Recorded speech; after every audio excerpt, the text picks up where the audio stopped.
Hi, today we're going to take a look at The Last Starfighter Marvel Comics. The Last Starfighter was a science fiction movie released in 1984. I saw it in the theater, hungry for Star Wars stuff, and this came in the wave of science fiction, action, adventure stuff that came out in the 80s, specifically between 84 and 86 or so, or 82 and 86. There were a lot of science fiction films that came and went and didn't get sequelized or anything. Made some money. This movie made just under twice what the budget was, but it was really cool, left a big impression. I wanted to take a look at these Marvel Comics tie-ins that were adapting the movie, as well as the big Marvel Super Special that they released. This was a common thing back then. They would take the issues and make them into a nice Baxter paper edition. So let's take a look at The Last Starfighter. As a kid, I loved reading the Marvel adaptations of things and then watching the movie. If I saw something was going to play on TV, like Raiders of the Lost Ark, I dig out my Raiders of the Lost Ark comics, read those, then watch the movie. Here we have an ad for Buckaroo Banzai, which is coming out that year as well. Starlight, Starbright. This is a trailer park on Earth, and here we meet Maggie, who is the girlfriend of Alex, who plays an arcade machine. If you don't know, Last Starfighter was about a kid who scores high on an arcade machine, which secretly turns out to be a recruiting device for an interplanetary war against the Kodan Armada, which Earth is blissfully unaware of. And so Alex is there with his brother Lewis, who looks a lot younger here than he is in the movie. Dragon Tales, that's cool. So here are all their buddies and everything. They're all going to plan to get away that weekend. I remember them depicting this trailer park as being idyllic and a lot of fun to live in. Everyone knows each other. It's a tight-knit community. I don't know if it's that way in real life. So here, Alex is going to go for the record. Alex is going for the record. Everyone's gathering around. All these old people don't know what arcade machines are. And so Alex scores big. Record breaker, Starfighter Supreme. So then later on, Alex and Maggie are making out on this swinging bench here. There's something about his college loan and everything. You can still go to City College with your friends, Alex. Alex! So he runs off. And he got rejected. And here's this thing. It vaguely looks like a DeLorean. It looks like the car from the movie. And here's this guy Centauri, who is sort of like a snake oil salesman type of guy. Lots of personality. Back then, they imbued a lot of these guys with what we would call today as archetypes, but they were the springboard for a lot of fun, oversized personalities that you had fun watching, right? So this car is being chased by the police, but it's soon going to hover and fly off into space. I should look at the credits here. This is written by Bill Mantlo, like this adaptation, and the penciler is Brett Blevins, with Tony Salmons as inker. And I liked these Marvel adaptations at the time because there was a lot more shadowing, and where they could get the likeness they did. Famously for Close Encounters of the Third Kind, they couldn't. Here they could, and I love all this shadowing work and everything. So they fly to this other planet, and there's this race of aliens that have male pattern baldness. I love this as a kid. Like the women even have it.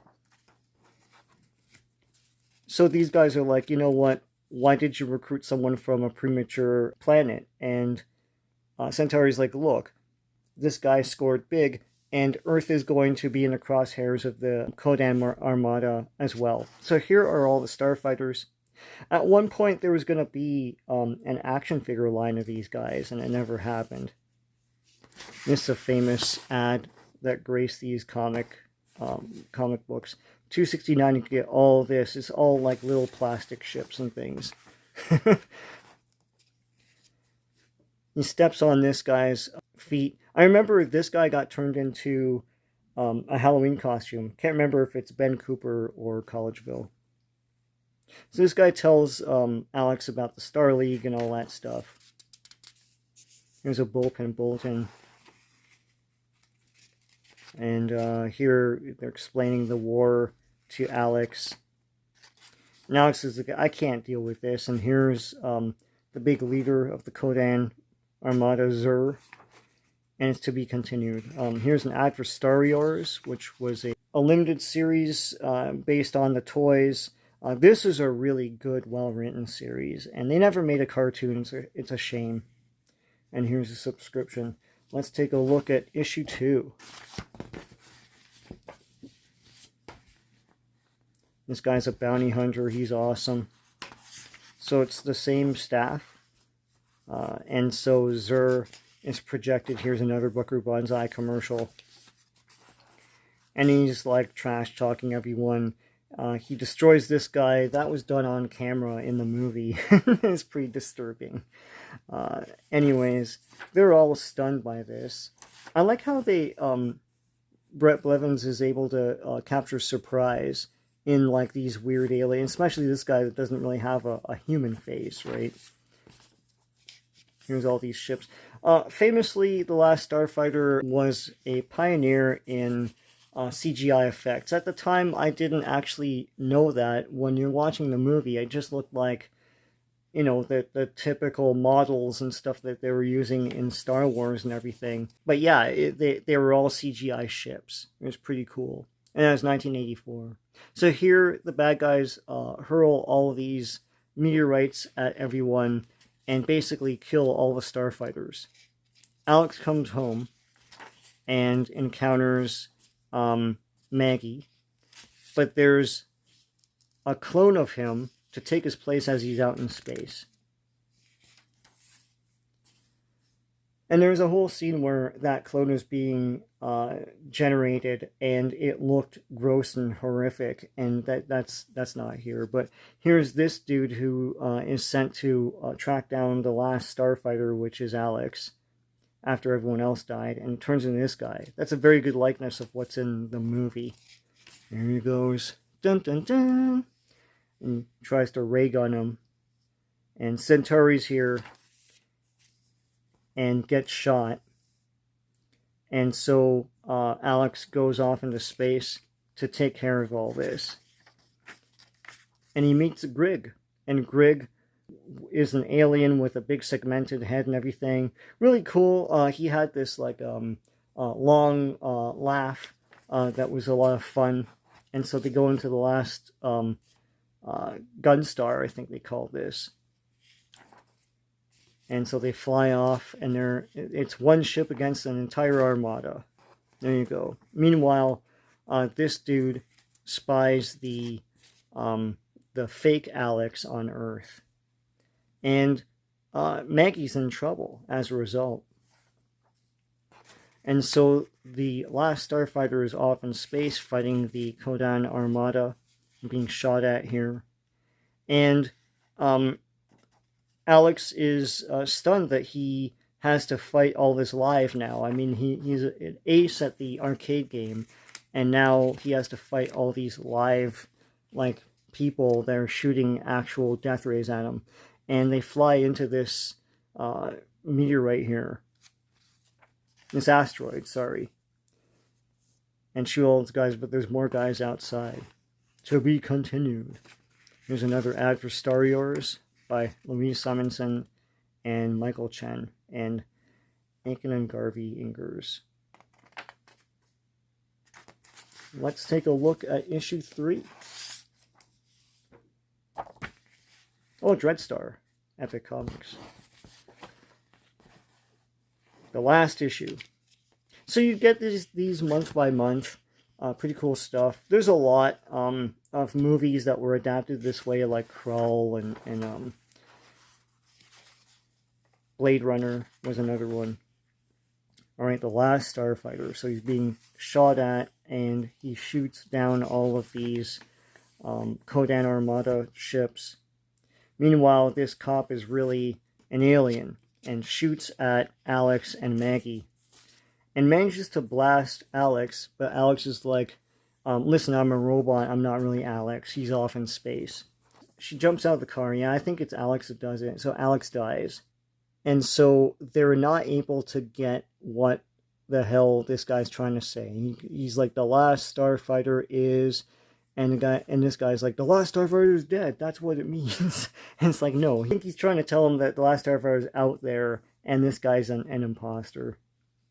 So here's Greg and Alex in the Gunstar, and it's still one ship against an armada, and they try to fly into this ship and blow up stuff. This guy is cool. He has a monocle that comes out of his helmet. Pretty neat.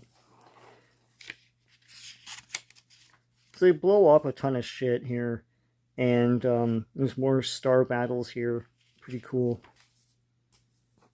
There's a thing called Death Blossom where it just shoots off a bunch of stuff all over the place. And yeah, that's what it's doing here, is just destroy. It's the special move in an arcade game. So this guy is like really angry. And he's trying to ram the Gunstar. Well, that's a great likeness of Grig here. New Mutants. No one cared until the last 10 issues. Alright.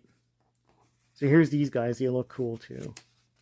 And so the Gunstar is successful in destroying this main ship. And so the Kodan Armada is destroyed. In the movie, Zur escapes to live again in another movie, which never happened. And so everyone celebrates Alex. And these male pattern baldness aliens celebrate him. And he's like, should I stay or should I live on Earth? So I don't remember this outfit in the movie, but anyways, Alex comes down to Earth to pick up Maggie and say, listen, come with me to the stars where I'm a big superhero. And so in the movie, everyone is around. And Greg introduces himself to all the locals and stuff. It's a fun scene. It's not in here. And so he flies off into space to become a last Starfighter. A Starfighter that can like recruit new Starfighters, etc. And be a hero in space somewhere in a far-off galaxy. And Lewis looks on in the arcade. And there you have it, the end. Now let's take a look at all this in the Marvel Super Special. So this is number 31. Marvel Super Special could be anything. Could be like, you know, a fun story about the main Marvel characters, or it could be one of these, just like a big movie adaptation. This is done in Baxter paper. As you can see, the color is a lot more vibrant, even after all these years. Oh, that's cool. It's basically the same thing without any of the commercials, to be continued and all that stuff. This was it $2.75 Canadian? Someone blacked out the American here. This is how big they were. So they're magazine-ish sized. So yeah, all of the to be continueds are gone. But these were a lot of fun. I've got a lot of these, like Conan and, you know, and all the Indiana Jones ones, etc. And there's a Buddy here. He's a little hairier there than in the movie. There's the Death Blossom. There you go, a subscription ad at the end.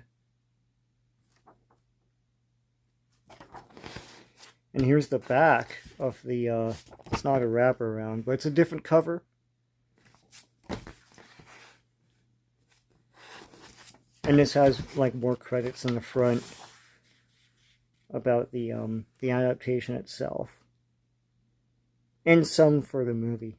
So there you have it, the Marvel publications for The Last Starfighter from summer in 1984. I hope you like going through all this with me. If you like what you saw, please give a like to this video. Please subscribe to this channel if you haven't already. Lots of great comic book stuff on here. So until next time, take care.